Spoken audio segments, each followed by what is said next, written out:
अच्छा जाने देना। तुमने सुना नहीं मैंने क्या कहा?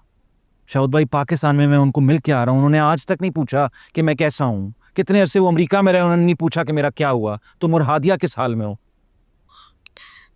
क्या फर्क पड़ता है, हम है ना एक दूसरे के लिए, काफी है। देख लेंगे अपने मसले। क्या फर्क पड़ता है?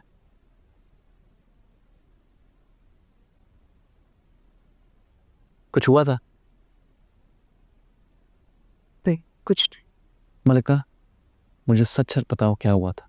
कुछ छुपाना मत मुझसे, प्लीज।